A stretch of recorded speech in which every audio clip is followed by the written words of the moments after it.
So let's talk about entrepreneurship, but maybe in a way you haven't really thought about it before. We're not just going to talk about starting a business. We're going to look at it as a core strategy for building amazing communities. It's all about how nurturing local talent can completely transform an economy from the inside out. Let's dive. For decades, the playbook for a lot of towns was simple. Try to land a giant company from somewhere else. But this whole explainer starts with a really provocative question. What if that's all wrong?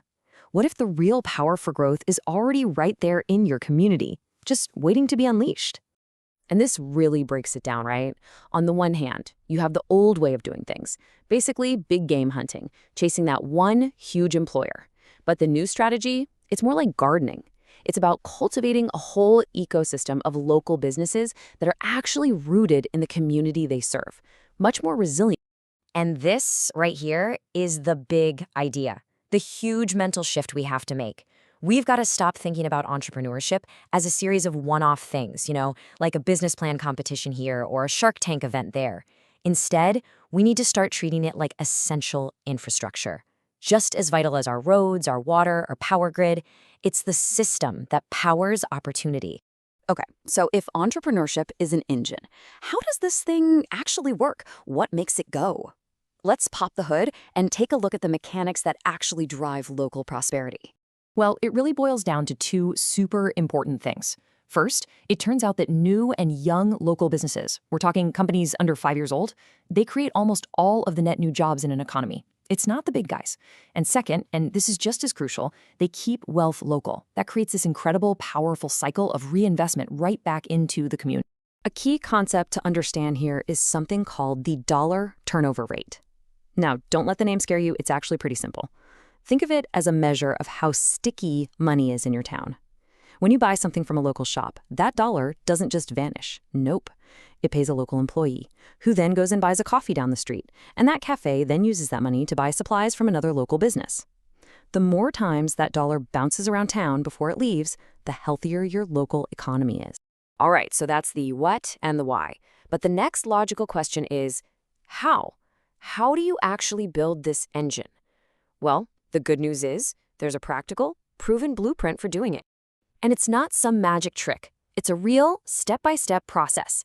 You start by laying the foundation, getting all the leaders on the same page. Then, you build support that actually matches where a business is at.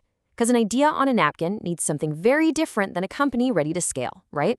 Next, you connect those businesses to customers and to money. And finally, you tie it all together and make it last with a central hub. Now that fourth step, the hub, is absolutely critical. And we have to be really clear about what we mean by a hub. It is not just a fancy building with cool furniture. Think of it as the brain, the central nervous system for the whole ecosystem. It's the organizing force that makes sure all the pieces are working together.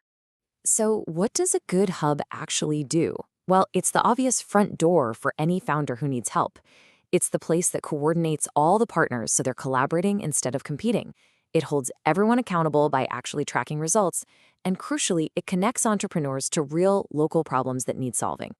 And in the best models, it has a pay-it-forward component requiring successful founders to mentor the next generation. When you look at it this way, you can see a huge difference between communities that get it right and those that, well, don't. The successful ones treat it like a system. They're patient and they focus on the actual founders. The unsuccessful efforts? They just launch a bunch of disconnected programs, chase the latest trend, and they often end up prioritizing a shiny new building over the people it's supposed to help.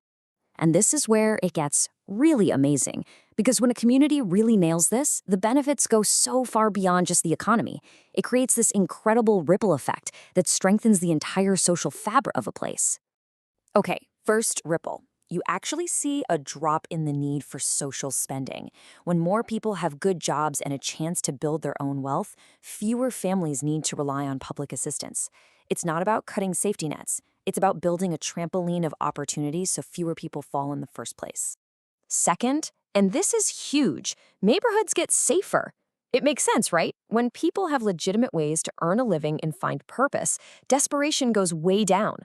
Thriving local businesses also put more eyes on the street, which naturally makes an area feel safer and more connected. Third, it strengthens families.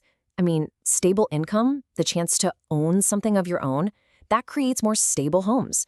It builds a solid foundation that lets the next generation get an even better start in life.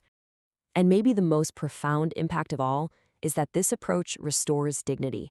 It totally flips the script. Instead of seeing residents as problems to be solved, it sees them as what they are, assets to be developed. It gives people real agency over their own lives and their futures.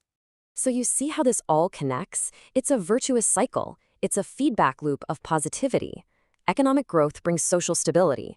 That improves the civic culture and the overall quality of life, which, in turn, makes the community a more attractive place to live and invest, fueling even more growth. It all feeds on itself. So really, here's the main takeaway. Entrepreneurship is not a silver bullet. It's not some quick fix that's going to solve every problem overnight.